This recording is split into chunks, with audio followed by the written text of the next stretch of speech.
बचपन लो। এক সত্যবাদী সাপের কাহিনী। অনেক দিন আগে একটা গ্রাম ছিল যেখানে সব মানুষরাই খুশি খুশি থাকত। তারা মাটি আর ঘাস দিয়ে তৈরি ছোট্ট ছোট কুড়ের ঘরে থাকত। একদিন গ্রামে আগুন লেগে গেল আর তাদের অনেক বাড়িগুলো পুড়ে গেল। এটা দেখে সবাই ভয় পেয়ে গেল আর দুঃখী হয়ে গেল। গ্রামে আগুন দেখে ওই গ্রামের সরপঞ্চ জিজ্ঞেস করলেন, আগুন কে লাগালো? এটা শুনে এক ছোট ছেলে বলল, আমি একটা সবুজ সাপকে একটা কুড়ে ঘরে যেতে দেখলাম। এটা শুনে সবাই রেগে গেল আর চিৎকার করে বলল, সাপই আগুন লাগিয়েছে, সাপই আগুন লাগিয়েছে।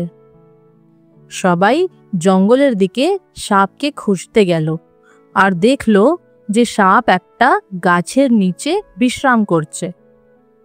লোকেরা সাপকে মেরে ফেলার জন্য লাঠি তুলে নিল, কিন্তু তখনই এক বৃদ্ধ লোক বললেন, থামো, সাপকে কথা তো বলতে দাও। সাপ বলল, আমি তো ধুঁয়ো দেখে পাখিদের সাহায্য করতে গেছিলাম, আমি আগুন লাগাইনি। এটা শুনে একজন জিজ্ঞাসা করল, তুমি পাখিদের সাহায্য করতে কেন গেছিলে? সাপ বলল, অনেকদিন আগে একটা পাখি আমায় সাহায্য করেছিল, তাই আমি তার উপকার করতে চাইছিলাম। কিন্তু সাপের কথা শুনে কেউ বিশ্বাস করছিল না। তখন এক মহিলা বললেন, আমার ছেলে ঝোপড়ের পাশে একটা দিয়া নিয়ে খেলছিল, হয়তো তাতেই আগুন লেগে গেছে। এটা শুনে সবাই শান্ত হয়ে গেল। তখন সরপঞ্চ বললেন,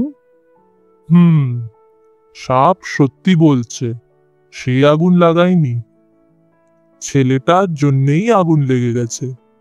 কিন্তু তারও ভুল নয়, সে ইচ্ছে করে করেনি, সে এখনো ছোট্ট। সাপটা ছেলের দিকে তাকিয়ে বলল, সবসময় সত্যি বলো, যতই মুশকিল কেন না হোক। আর সেই দিন থেকে সাপ গ্রামের কাছাকাছি থাকতে লাগলো। আর যখন কোনো বাচ্চা মিথ্যে কথা বলতো, তার মা বলতো, সে সাপের কথা মনে করো যে আগুনের কথাটা সত্যি বলেছিল। এই গল্পটার থেকে আমরা কি শিক্ষা পেলাম? সত্যি বলা একটা সাহসের কাজ। কেউ কেমন দেখতে তার ওপর ভিত্তি করে জাজ করো না।